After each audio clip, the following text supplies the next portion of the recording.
जिंदाबाद doctor TV Singh जिंदाबाद doctor TV Singh जिंदाबाद डॉक्टर टीवी सिंह संघर्ष करो। हमारे साथ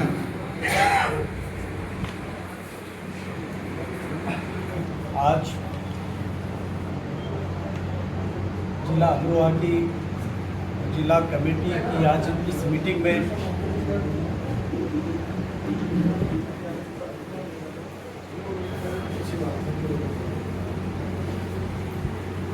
मंच पर आसीन पार्टी के प्रदेश महासचिव एडवोकेट हाजी शहजाद खान साहब, जिले के हमारे बहुत मेहनती कर्मठ और बहुत संघर्षशील जब से आए हैं, उन्होंने पार्टी को सांस देने का और खड़ा करने का काम किया है। एडवोकेट साजिद चौधरी साहब, पश्चिमी उत्तर प्रदेश की कार्यकारिणी के संयुक्त सचिव नईम मंसूरी साहब, पश्चिमी उत्तर प्रदेश की कार्यकारिणी के सदस्य निजाम नस्तर साहब, जिला कमेटी के सभी पदाधिकारीगण, विधानसभा अध्यक्ष, आज जिन लोगों को नई जिम्मेदारियां दी गई हैं, सभी साथीगण, सभी कार्यकर्तागण, जिले से आए सभी सम्मानित साथियों, आज आपको बहुत बहुत मुबारकबाद। जिन्हें नई जिम्मेदारियां एडवोकेट साजिद अली चौधरी साहब जिलाध्यक्ष जी ने आपको दी हैं और जिले की कमेटी ने आप पर भरोसा किया है, जिलाध्यक्ष जी ने आप पर भरोसा किया है और ये भरोसा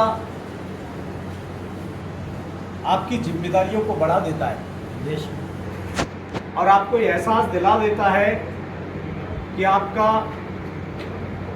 जो इंजन है इस जिले में, साजिद साहब, आप सब बिल्कुल जुड़कर उनके साथ मिलकर काम करें।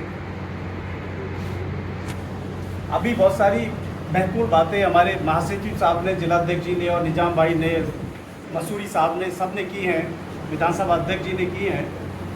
साथियों, गर्मी है, कम समय लूँगा, लेकिन कुछ काम की बातें करना चाहता हूँ।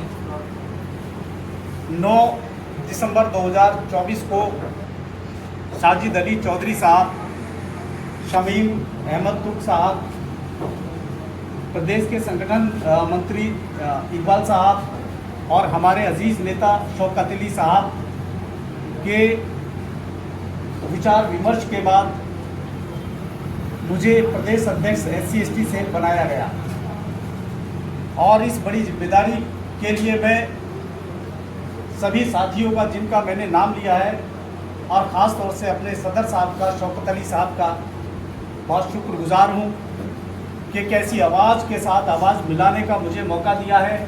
जो आवाज़ इस देश की मजलूम आबादी को उठाने के लिए, जो आवाज़ इस देश की मजलूम आबादी की आंखों में आए आंसुओं को पोंछने के लिए, मजलूम आबादी पर एक अविश्वास जो देश में पैदा किया जा रहा था, उसको तोड़ने के लिए जो आवाज़ इस देश में, संसद में, सड़क पर गूंजती है, सुनाई देती है, उस आवाज़ के साथ आवाज़ मिलाने का हमें मौका मिला है।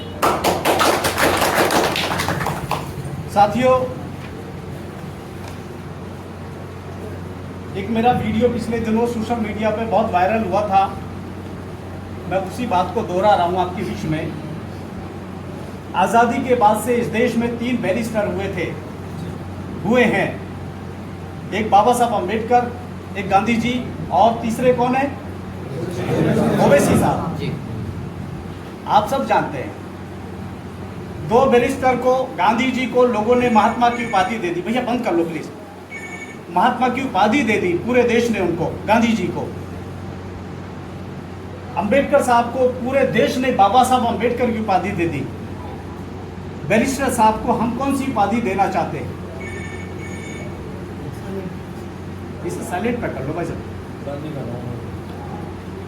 हम सवाल और शक कर रहे हैं उन पर।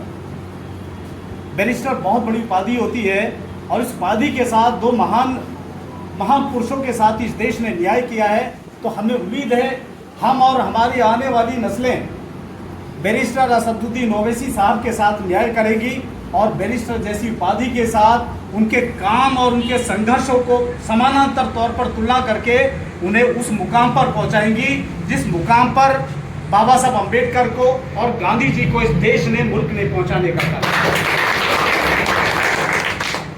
साथियों, बहुत छोटी सी बात आप समझते होंगे कि देश में डेमोक्रेसी है, लोकतंत्र है, और लोकतंत्र 4 पायों पर टिका है।